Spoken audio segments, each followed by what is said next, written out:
Hello student, आज मैं आपको हिंदी पढ़ाने वाली हूँ जो क्लास 7 का है, जो चैप्टर 2 है। चैप्टर 2 में कविता है। कविता का नाम है तब याद तुम्हारी आती है, जिसके लेखक है राम नरेश त्रिपाठी। राम नरेश त्रिपाठी का जन्म 4/3/1889 को उत्तर प्रदेश में सुल्तानपुर जिले के कोइरीपुर गांव में हुआ था। वे कवि, उपन्यासकार, नाटककार और आलोचक थे। उनकी मुख्य काव्यकृतियाँ मतलब उनकी कविताएं मिलन, पथिक, स्वप्न और मानसी है। स्वप्न पर उन्हें हिंदुस्तान अकादमी का पुरस्कार मिला। उनकी हे प्रभु आनंद दाता ज्ञान हमको दीजिए प्रार्थना बहुत ही प्रसिद्ध हुई थी। उनका निधन 16/1/1992 को हुआ था। बच्चों, यह कविता बहुत ही सुंदर है और इस कविता में यह बताया गया है कि सुबह का वातावरण बहुत ही सुंदर होता है, जो बहुत ही सुंदर होता है। चलिए स्टार्ट करते हैं कविता और उसका अर्थ समझते हैं। जब बहुत सुबह चिड़ियाँ उठकर कुछ गीत खुशी के गाती है और कलियां दरवाजे खोल खोल जब दुनिया पर मुस्काती है, खुशबू की लहरें जब घर से बाहर दौड़ लगाती है।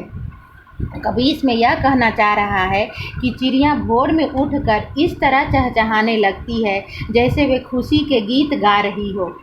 कलियां अपने दरवाजे, बच्चों यहाँ दरवाजे का मतलब पंखुड़ियाँ बोला गया है, अपने दरवाजे खोलकर सोती हुई दुनिया पर मुस्काने लगती है। खुशबू की लहरें फूलों में से निकलकर चारों ओर फैलने लगती है। हे जग के सीरजनहार प्रभु तब याद तुम्हारी आती है। बच्चों, यहाँ सीरजनहार का मतलब होता है सृष्टि की रचना करने वाले प्रभु, यानी दुनिया को रचने वाले प्रभु। इस सृष्टि को रचने वाले हैं प्रभु, यह सब देखकर मुझे तुम्हारी याद आ जाती है।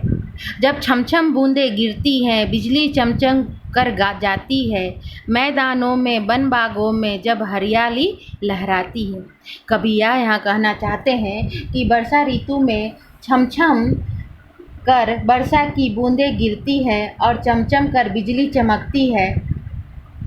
मैदानों, वनों और बागों में हरियाली लहराने लगती है। जब ठंडी ठंडी हवा कहीं से मस्ती ढोकर लाती है, हे जग के सीरजनहार प्रभु तब याद तुम्हारी आती है। कभी कहते हैं कि ठंडी हवा भी कहीं ढेर सारी मस्ती उठाकर ले आती है, तब यह देखकर हे सृष्टि की रचना करने वाले प्रभु मुझे तुम्हारी याद आती है। बच्चों, इस कविता से हमें यह सीख मिलती है कि सुबह का वातावरण बहुत ही खुशनुमा होता है और प्रकृति का कण कण दर्शनीय होता है। रिमझिम बारिश में सुबह का दृश्य मनमोहक और आकर्षक होता है।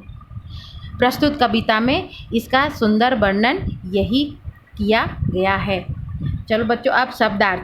चिड़िया मतलब पक्षी, लहर मतलब तरंग, सीरजनहार मतलब सृष्टि की रचना करने वाले प्रभु, हरियाली मतलब हरा भरा, ढोना मतलब बोझ उठाना। थैंक यू एंड धन्यवाद।